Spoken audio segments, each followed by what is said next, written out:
Grupo Financiero Interacciones presenta.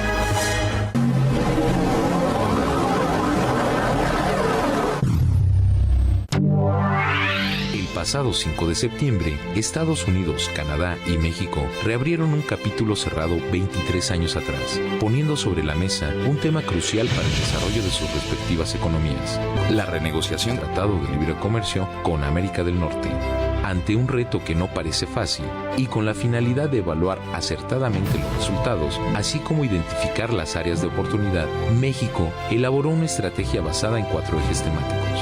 El primero radica en fortalecer la competitividad con América del Norte de forma dinámica, a través de esquemas que impulsen permanentemente la competitividad regional, los cuales consideren el desarrollo tecnológico, el funcionamiento de las cadenas de labor, la mejora de esquemas logísticos y la facilitación de los intercambios comerciales. El segundo eje se basa en avanzar hacia un comercio regional inclusivo y responsable, pues la modernización del TEMECAN constituye una oportunidad para promover un piso parejo para que más emprendedores y pymes se incorporen competitivamente al comercio internacional.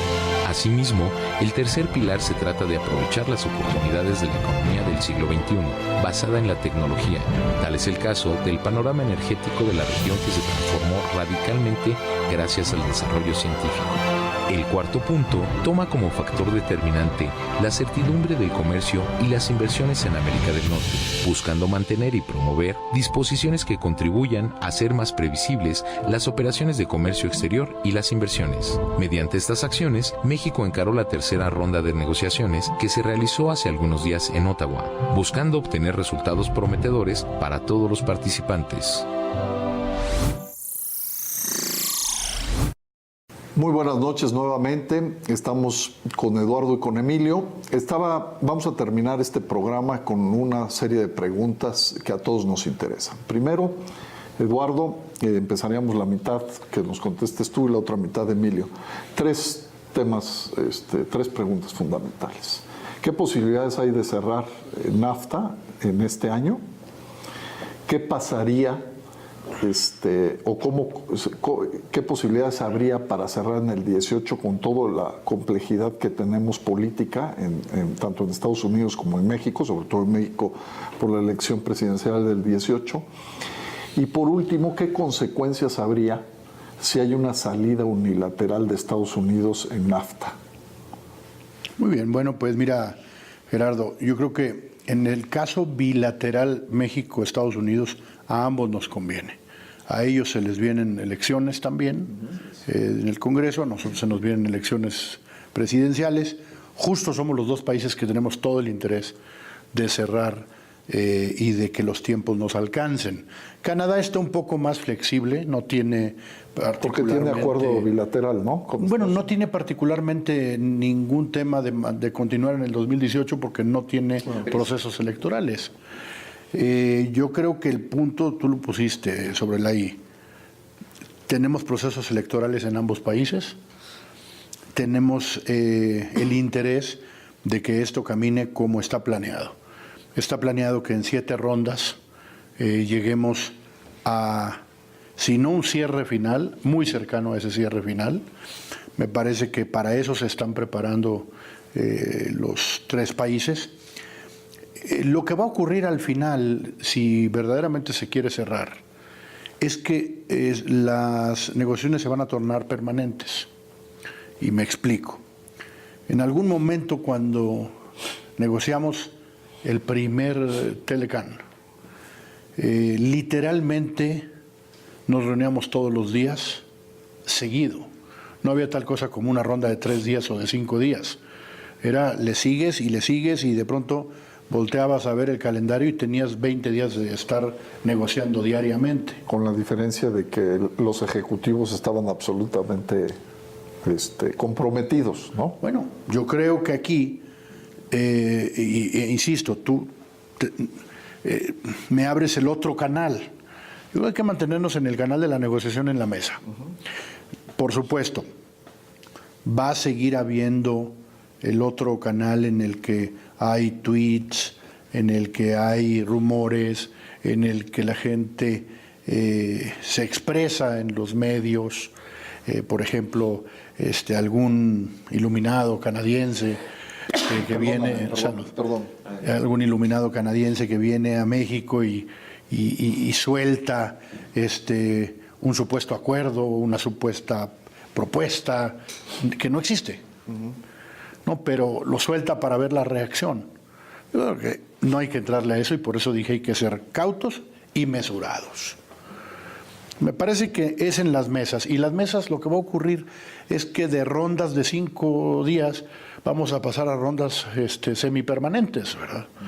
Entonces, para estar del lado de ese afán de terminar este año. ¿Y esa voluntad tú la ves? Yo la veo la voluntad hasta hoy, no tengo ninguna razón dentro de las mesas de negociación, no tengo ninguna razón para especular que no es así. Okay. Ahora, ya entrando al terreno de la especulación, la respuesta es muy sencilla. A nadie nos conviene extendernos porque empiezas a atravesarte con los tiempos electorales. Sobre todo porque no solamente si la negociación misma la acabas o no, luego tiene que pasar a los congresos lo que negocies, tiene que pasar al Senado lo que negocies. Es decir, este acuerdo en México tiene que pasar por el Senado de la República. Y lo que tú estás buscando es que los tiempos te alcancen para que el Senado de la República, mientras esta administración está en el Ejecutivo actual, pues le toque defender en el propio Senado lo que negoció. Lo mismo ocurrirá en Estados Unidos. Entonces hay un interés por no irnos hacia el 2018, un interés compartido con Estados Unidos, que no sería lo mismo, por cierto, si Estados Unidos no tuviera elecciones, porque entonces solo México tendría el problema. Yo creo que hay un interés compartido. Y bueno, hablando de escenarios, de qué pasa si, yo creo que por lo menos con el auditorio hay que ser muy claros.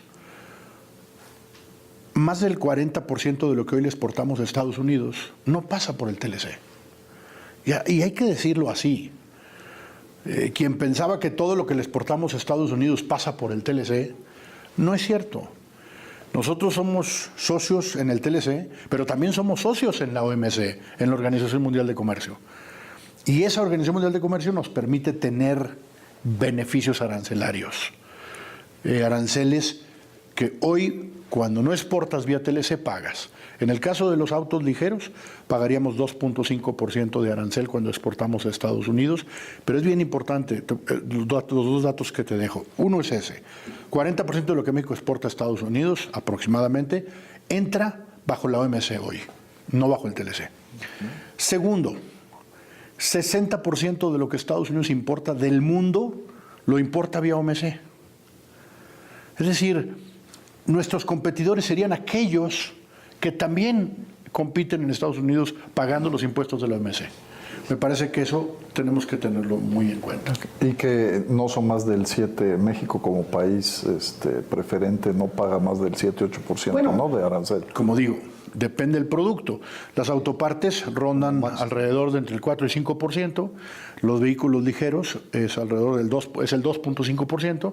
Realmente el tema automotriz en la OMC lo tenemos en las camionetas pick-ups, que pagarían un 25% de arancel. Gracias, Eduardo.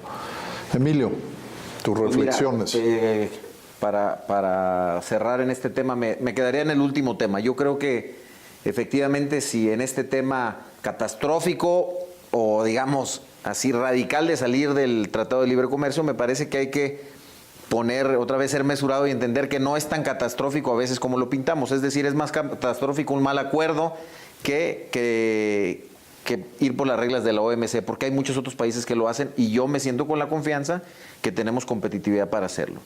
Pero me parece que sí tendríamos que estar preparados como país, como gobierno, como iniciativa privada para reaccionar dependiendo qué es lo que suceda. Es decir, sí tenemos que ir trabajando en un plan B de política pública, fiscal, de comercio exterior, que nos pudieran ayudar a recuperar algo de competitividad de lo que pudiéramos perder en algunas de esas partes donde pudieran ser afectadas. Yo creo que otra vez este análisis no se puede hacer en promedio, no se puede pensar lo que pasaría en el país si no hay tratado de libre comercio, hay que ver por sectores y hay que ser muy precavido con ello, porque me preocupa más el tema mediático y el tema sentimental que pueda generar esto que el tema real comercial. Entonces creo que hay que estar preparado para ello, hay que estar preparado para informar a la gente, como decía Eduardo ahorita, tener planes de política pública que podemos hacer, porque creo que a final de cuentas, otra vez contigo lo he platicado muchísimas veces y sé que estás convencido de ello, necesitamos seguir trabajando en la competitividad de México. Mientras nosotros vayamos siendo cada día más competitivo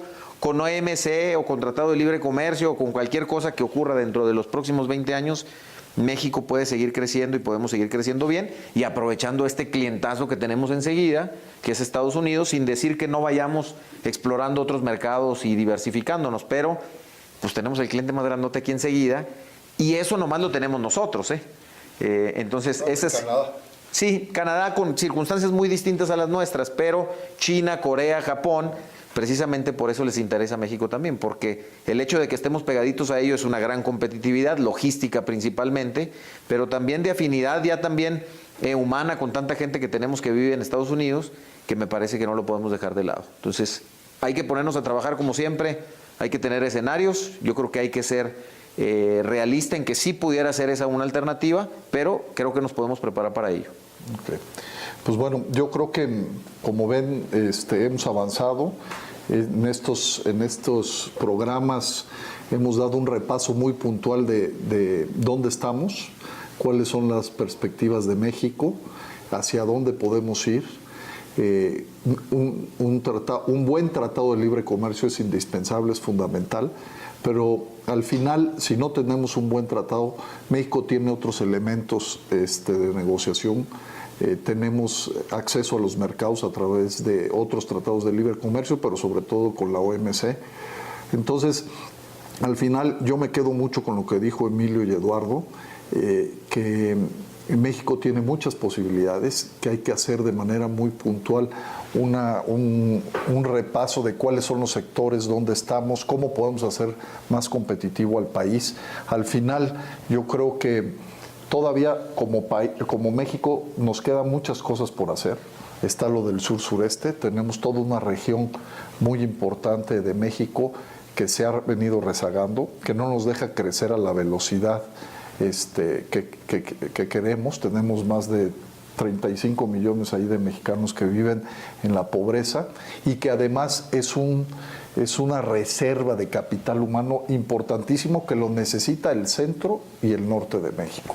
Y bueno, yo también les quiero compartir que nos sentimos muy orgullosos tanto del gobierno de la República, de los que están encabezando las negociaciones del gobierno, como del sector privado. Yo creo que aquí lo más relevante, y eso lo puedo decir porque a mí me tocó volver a organizar el cuarto de junto, cuando estábamos en TPP y en Alianza del Pacífico, hoy siéntanse seguros todos los mexicanos que en esta gran alianza y en esta visión compartida del sector público y el sector privado estamos absolutamente unidos por defender los intereses del país, pero también defendiendo los intereses del sector productivo y de los empleos de todos los mexicanos. Yo les agradezco mucho, gracias Emilio, gracias Eduardo, gracias a ustedes por estar en este programa de las 1000 empresas más importantes de México, del mundo ejecutivo. Muy buenas noches y muchas gracias por su atención.